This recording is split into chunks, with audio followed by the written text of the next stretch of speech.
What if I told you that one of the best guides for dealing with the stress of modern life wasn't written last year, but 2,000 years ago? And not by some guru, but by a Roman emperor in the middle of a war. Let's get into it. I mean, listen to that. That sounds like something you'd read on a mindfulness blog today, right? But it's from Marcus Aurelius, literally the most powerful man on earth at the time. And even he knew the real battle was inside our own heads. And here's the craziest part. He never, ever meant for anyone to read this. It was his private journal. So what was he writing down for himself? And why does it feel so incredibly relevant to our lives right now? That's what we're going to unpack. To really get the power of his words, you first have to understand where he was when he wrote them. Because this was no peaceful philosophical retreat, not even close. Marcus was on the front lines of a brutal, decade-long war. Think about that. At night, in his tent, probably exhausted, he'd light a candle and write these notes. Not for us, not for history, but for himself. It was a tool to practice his philosophy under the most extreme pressure imaginable. It wasn't even called meditations, that came later. He just called it "to myself." Sound familiar? The stuff he was wrestling with, managing stress, dealing with impossible people, trying to find a moment of peace in the middle of chaos, it's the exact same stuff we all deal with. His diary basically became this timeless manual for being resilient. So, what was this big idea he kept coming back to?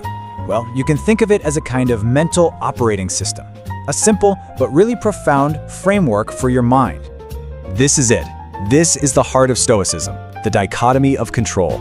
It's all about one simple practice, learning to separate what you can actually control from what you can't. The Stoics believed that almost all of our anxiety and frustration comes from mixing these two things up. And here's how it breaks down.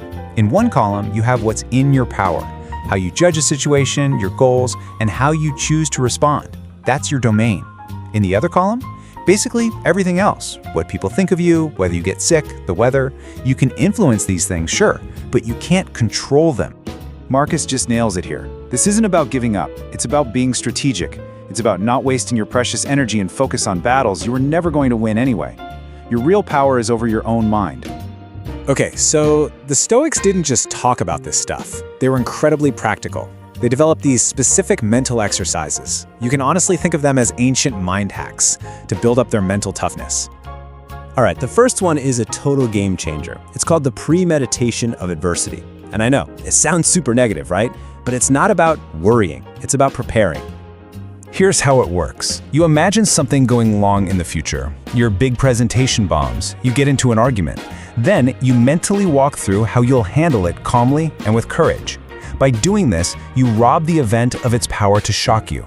It's like giving yourself a vaccine against stress and panic. Okay, the second exercise is all about perspective. It's a really cool visualization technique they called the view from above. So, Marcus would literally practice zooming out with his mind.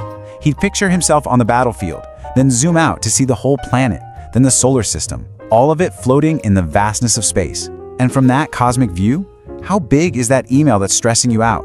How important is that annoying comment online? It just shrinks all your daily anxieties down to their true size. Now, you might be thinking, okay, this is some interesting ancient philosophy, but here's where it gets really compelling. Modern science has actually started to prove that these 2,000-year-old ideas work. That's right, one of the most effective, evidence-based forms of psychotherapy we have today, cognitive behavioral therapy, or CBT, it's built on the exact same foundation as Stoicism, the idea that it's our thoughts about events, not the events themselves, that cause our suffering. The Stoics were way ahead of the curve.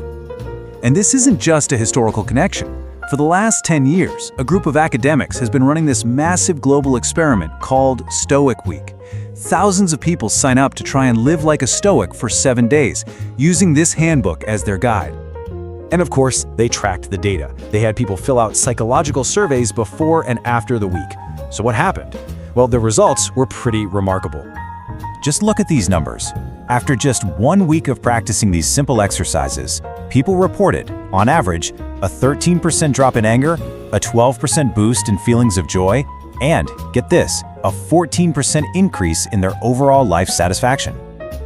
Let's just pause on that for a second.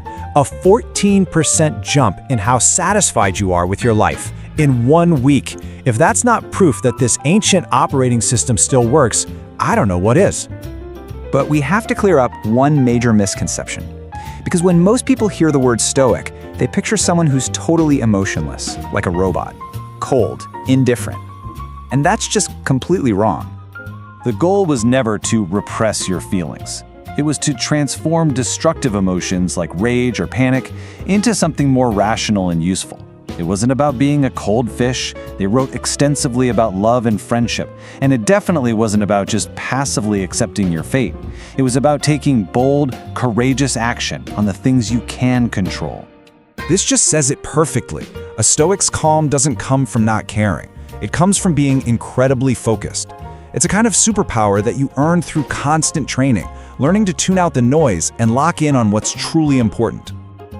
So in the end, the core message from that Emperor's Secret Diary is this. Whatever obstacle is in your way, it's not actually a roadblock. It's an opportunity. It's training. So the only real question left is, the next time you face a challenge, what will you choose to learn from it?